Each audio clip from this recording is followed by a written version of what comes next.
নমো নমঃ শ্ৰীমদ ভগবত গীতামৃত।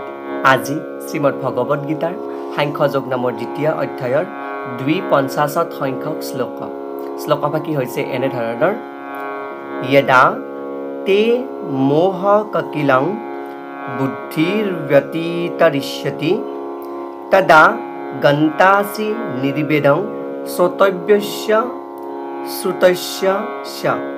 এই বিশিষ্ট শ্লোকভাগীৰ বক্তা হৈছে ভগৱান শ্ৰীকৃষ্ণ। শ্লোকভাগীৰ অসমীয়া অৰ্থ হৈছে এনেধৰণৰ: যেতিয়া তোমাৰ বুদ্ধিয়ে মোহৰূপী গভীৰ অৰণ্য অতিক্ৰম কৰি যাব, তেতিয়াই তুমি ইতিমধ্যে যিমান কথা শুনিলা আৰু সিমান শুনিবলৈ বাকী আছে সেই সকলোবিলাকৰ প্ৰতি উদাসীন হৈ পৰিবা।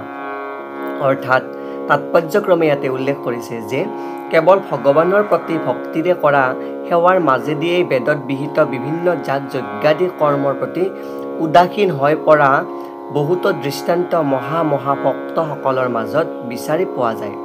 আৰু যেতিয়া এজন মানুহে কৃষ্ণক ভালদৰে বুজি পাব পাৰে আৰু কৃষ্ণৰ লগত তেওঁৰ নিজৰ কি সম্বন্ধ আছে তাক ভালদৰে উপলব্ধি কৰিব পাৰে, তেওঁ আনকি নিজে এজন অভিজ্ঞ ব্ৰাহ্মণ হোৱাৰ সত্ত্বেও ফল লাভৰ আশাৰে কৰা ক্ৰিয়া কৰ্মসমূহৰ প্ৰতি উদাসীন হৈ পৰে।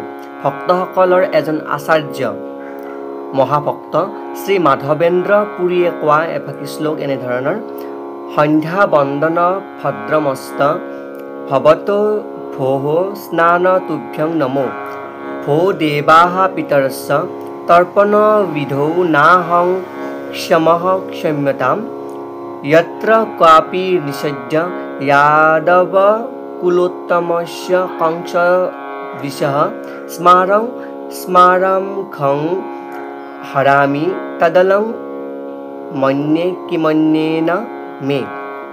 অৰ্থাৎ হে ত্ৰিসন্ধ্যা বন্দনা আপোনাৰ মংগল হওক।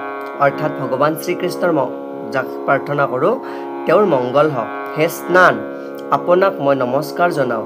হে দেৱতাসকল আৰু হে পিতৃসকল, আপোনালোকক তৰ্পণ দিবৰ বাবে মোৰ ক্ষমতা নাই, সেইবাবে মোক ক্ষমা কৰিব। এতিয়া মই য'তে ত'তে এঠাইত বহি যদুকুলৰ অলংকাৰ কংসশত্ৰু শ্ৰীকৃষ্ণক স্মৰণ কৰিয়েই মোৰ সকলো পাপৰ পৰা নিষ্কৃতি পাব পাৰোঁ, সেয়ে মোৰ বাবে যথেষ্ট। এই শ্লোকভাগীৰ বিশিষ্টভাৱে অন্তিমত উল্লেখ কৰিছে যে তেওঁ এনেই এই যাগ যজ্ঞাদি কৰ্মসমূহ কৰি থাকি সময়ৰ অপচয় কৰে, যিয়ে বেদবিহিত কাৰ্য কৰি পুনৰ ফল লাভত আশা কৰি থাকে। আৰু কৃষ্ণ ভাৱনা সম্পন্ন লোকসকলে শব্দ ব্ৰহ্মৰূপ অৰ্থাৎ বেদ আৰু উপনিষদসমূহক সীমাকো অতিক্ৰম কৰি যাব পাৰে।